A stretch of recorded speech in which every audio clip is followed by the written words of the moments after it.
Welcome to 40 Plus Fitness for Women. I'm Lynn, your host, and I'm a certified menopause fitness coach, helping women like you learn how to work with their new peri and postmenopause bodies. And today we are going to talk about kind of one of the things that I see women doing a lot, which is becoming aware that they are losing muscle tone and that they need to take care of their muscles, but then joining group fitness classes or working with small weights. And today I really want to dive into why that is just not the same thing as doing consistent, progressive weight training. So it is a beautiful March morning as I'm recording this. The sky is blue, the sun is shining, which is not an everyday occurrence up here, up north. And it makes me think of spring and summer. And I've actually booked a vacation with my friends to go to Greece in early June. We are going to be hanging out on a catamaran for 7 days. I know, I'm so excited. I mean, I never do vacations like this. Yeah, I've been more of a save money for a rainy day kind of person. But this year I decided that, hey, there aren't that many summers left. Okay, hopefully there are 50 years worth of summers, but in any case, that there are a limited number of summers left. And I want to do something special at least once a year. So this is my something special for this year. And I'm really looking forward to being in a bikini, and I have to do some bikini shopping. So if you have suggestions of good places to get bikinis, then let me know. And if you are also noticing that summer is just around the corner, you're probably thinking about the fact that soon you'll be wearing lighter clothing, maybe showing some more skin. Maybe you're like me and you are planning on rocking a bikini this year. And you're thinking about, okay, well, what can I do to still tweak or improve my fitness or lower my body fat before summer comes around? And for you, I do want to remind you that it really comes down to two things, okay? And those two things are how much you're eating and how much muscle you have on your body. So if you want to be looking toned and firm and also feeling firm, right, to the touch, then you need to have some muscle and low enough body fat. And the best way to lose the body fat is to pay attention to what you are eating. So no, the secret is not hours and hours of cardio, going and running in the morning, running in the evening and all that. And if you're not clear on why that strategy really doesn't work, then check out my podcast episode number 50. And then its companion episode, which is episode number 52, which talks about what you should be doing instead of overdoing the cardio. So that is just a tip for you, because I know at this time of year, that is really, really naturally on a lot of women's minds. Okay, but to dive into today's topic. So, and this also relates to summer coming, because I noticed this trend in my gym that there are so many more people in the group fitness classes, and in particular in the ones which are like firming, toning group fitness classes. All right, those are the ones where they're using some weights in there in the cardio class. And by the way, really, really similar kinds of things online with these fitness influencers who are doing these daily workouts. Let's train our, shoulders and core today, and then they have a few exercises for you to do. And these are wildly popular. I mean, wildly popular. And I get it, because first of all, like if you're into group fitness classes, it's much easier to get going with weights when you have a teacher up there, helping you every step of the way. And then on the other hand, if you're training at home, the ones that are done at home, they're tough classes. They are cardiovascularly challenging. Your body will feel tired at the end of them. But the thing that I want you to walk away from this episode with is the understanding of how those are actually very, very different exercise from when you are weight training at home or at the gym with weights and doing the kind of things that I talk about so much on this podcast. All right, so let's talk about kind of three main differences. First of all, you want to be challenging your muscles when you're doing the weight training. And now I'm not talking about the first days or weeks that you're weight training, because those are really your learning time. And as I explained to my students, that is, that's when you're learning the exercises and you're starting to increase your weights and you're moving yourself towards the point where you're actually pushing yourself. But if you've never done weight training at that level before, let's think of some other places where you might have actually had to put big effort into doing something. So I don't know if this has ever happened to you, but I have had to like push a car, right? Uh, well, if you guys are my age, so I'm 52, maybe you have had to do this. Like a car hasn't started, maybe the battery has died, maybe you were a child at this point. I was young at this point. And the thing to do was to get the car rolling and then you could get that car to start, right? And if you've ever been in that situation, you put the car in neutral, take the handbrake off, and then people push to get the car moving. Now, when you have a car that is not moving and it's on flat ground, to get it to move forward requires some serious effort. It's like, you're really digging down, pushing as hard as you possibly can, and then it starts to budge. Okay, so that's like big, big effort. Another example might be when you were young and you played tug of war, right? And you're holding on, and once you start pulling at that point where everybody is pulling as hard as they can, and you're really digging down and you're pulling, that's big effort. So if you think about those two examples, and I can't think of another example where in day-to-day life you end up with a huge amount of effort.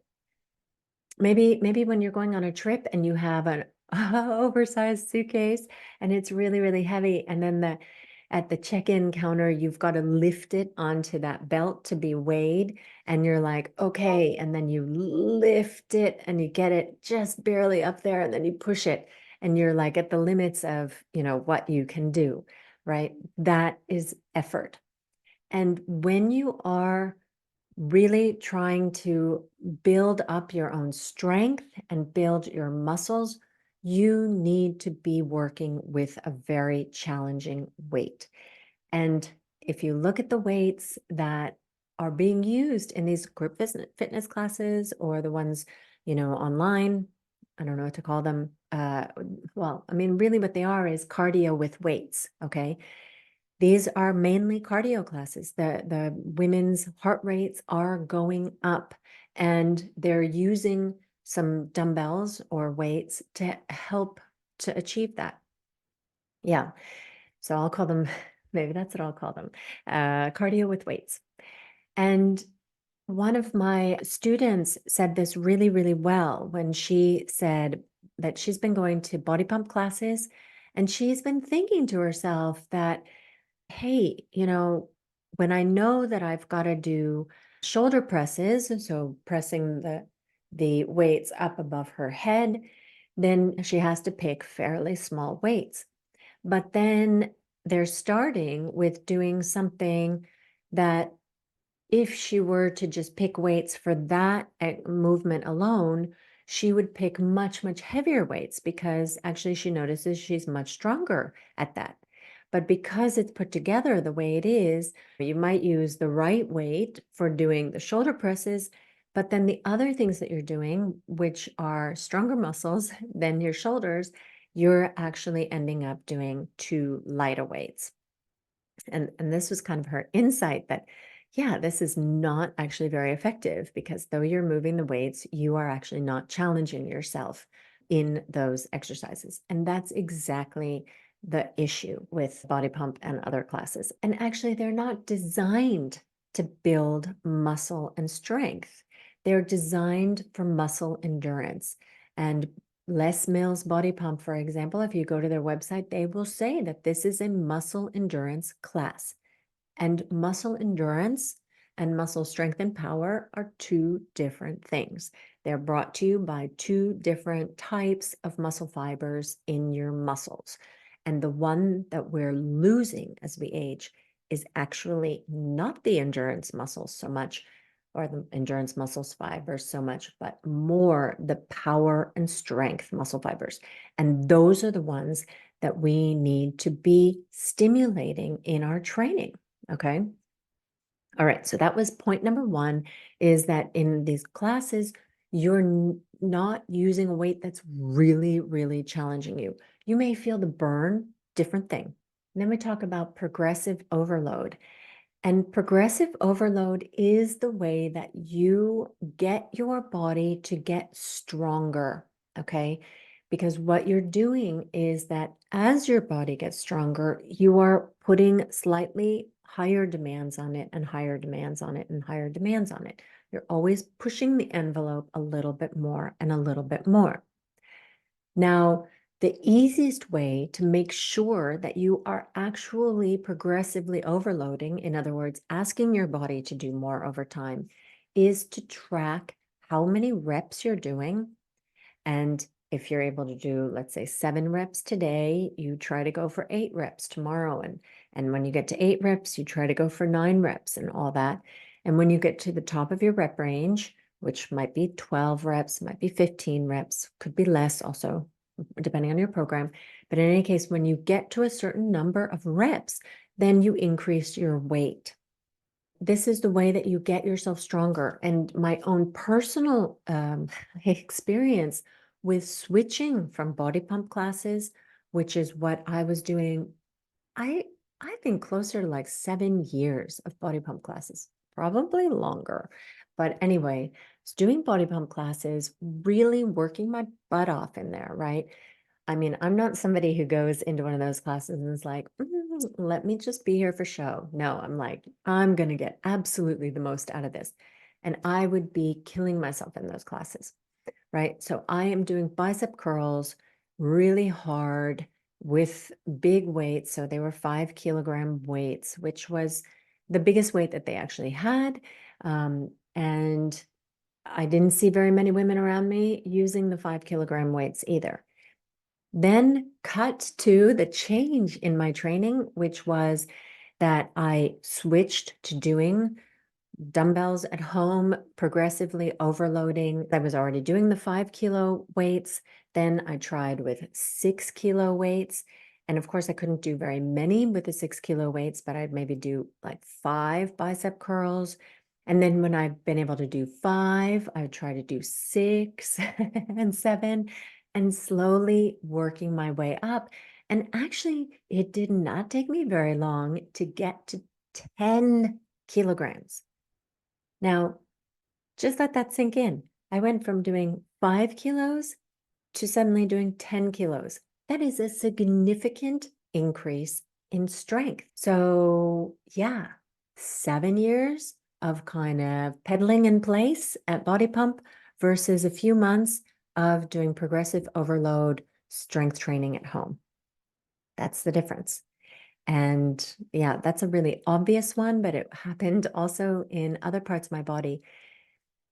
And just a complete aside, one of the things that I suffered from maybe the most from doing just the body pump classes is it's really, really hard to train the backs of your thighs, so your hamstrings, effectively in those classes. And actually they don't even really do a whole lot for glutes. Okay, they do squats, but you're not going to do super heavy squats in the middle of a room without any spotters or security bars.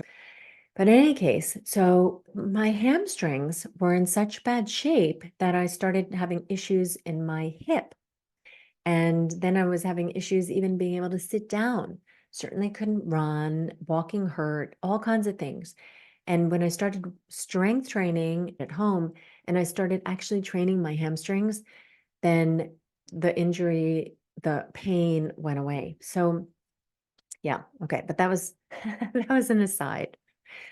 But in any case, so with the progressive overload, it's kind of impossible to do it in a class because they have the particular choreography.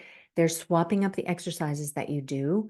So you can't be like, oh, okay, we did this particular exercise, and last week I did 20 reps, and this week I'll do 21, and next week I'll do 22, and then I'll increase the weight. They're just not designed to do this kind of progressive overload to get stronger. It's more about muscle endurance. All right, so that was that was number two, that you're not able to do the progressive overload.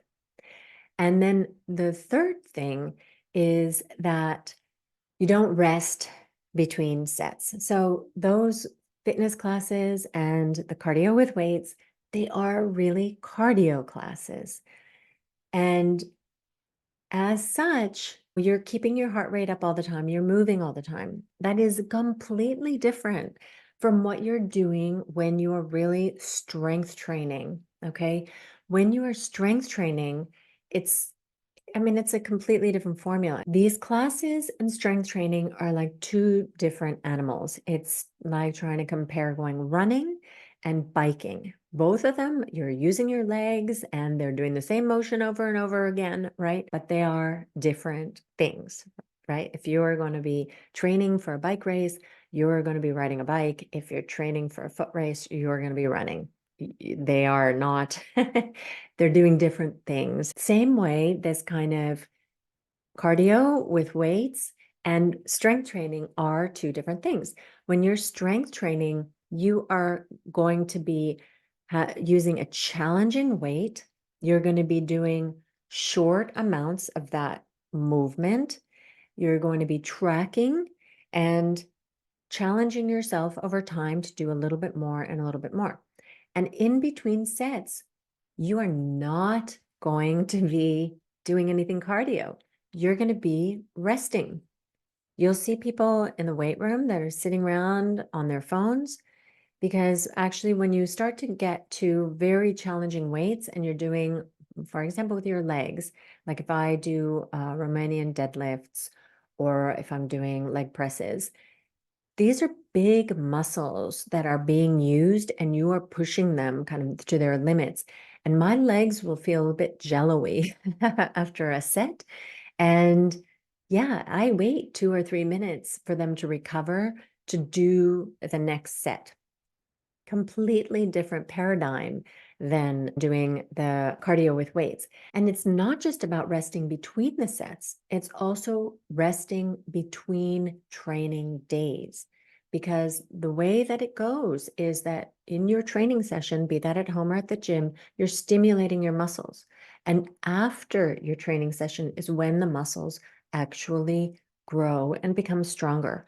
So you need to give them at least the 48 hours to recover fully. For me, I take 2 full days off in between training the same muscle group again. And when you're going to the group fitness classes, so these cardio with weights, if you go many days a week, they may be doing the same muscles day in and day out. So you're not actually giving your muscles a break. You're not giving your body a break. And the recovery is really important. Okay, to summarize, though cardio with weights may look like some of the same movements that you're doing in the weight room or that you could do to do strength training, it is a different animal because of the way that they're doing it. They're missing having the very challenging weights. You need to be working close to failure, i.e., close to the point where you cannot do another rep. And it's not that you can't do another rep because it burns so bad, okay? You can't do another rep because your muscle doesn't have any strength left to do it. You need to be progressively overloading over time. So as you get stronger, you need to be able to increase the stimulation that you're giving your muscle, the work that you're making it do. And those classes, they're the same day in and day out. Third is you're not resting between sets of working the same muscle. And also, if you're going to many of these classes in a week, are you giving your muscles a chance to recover and grow in between? If you're going on Monday and they do booties, then you go on Tuesday and they've got some booty exercises, and you go Wednesday. You know what I mean? Like, where is the rest and recovery so that your booty can actually grow?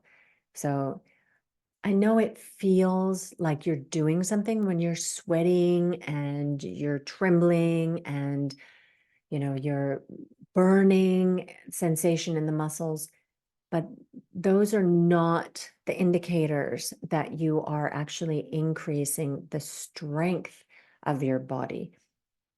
Those may help you with the endurance piece. But for us women, the endurance piece is not the one we need to be so worried about as we grow older. We're pretty good endurance animals. We need to be thinking about the strength and the power that we can be producing as we get older. And for those of you out there who have been doing these classes like I did for so many years, thinking that this was the way to maintain my muscles and take care of my muscles as I got older, you may have noticed some, difference in your body, that you do feel a little bit stronger and all those things versus when you weren't doing anything. Yes, of course, because you've taken your first steps. But you're going to hit some kind of glass ceiling at some point from those because you're not really training your strength. And if you're as unlucky as me, you'll also notice that you lose your muscle tone all of a sudden because menopause happens and muscle loss happens at a faster rate.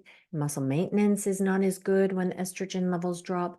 And then you'll you'll be stuck like me, working for a long time to get your muscles back, doing consistent weight training, like real weight training, strength training versus the cardio with dumbbells. Okay. So I hope this didn't come across as too harsh. It's one of those things that I believed so strongly that I was doing the right thing for so long, and I see it all around me. And maybe I'm like venting here in the podcast, wishing that some of the women around me would just like hear and understand that, hey, ladies, if you're going to dedicate those hours to taking care of your muscles, then do the thing that will take the best care of your muscles. And that is really strength training at home or at the gym, but applying progressive overload, working close to failure, and taking those recovery days. It's going to be very different from those cardio with weights experiences that you've had, but it is going to give you so much better results. And as usual, if you are ready to get started, then I have the solution for you. I have my Kickstarter programs that are out now. And also, I have availability as a one-to-one coach. So if you are interested in getting going with me, then check out the links in the show notes. And otherwise, I will talk to you next week. Happy training.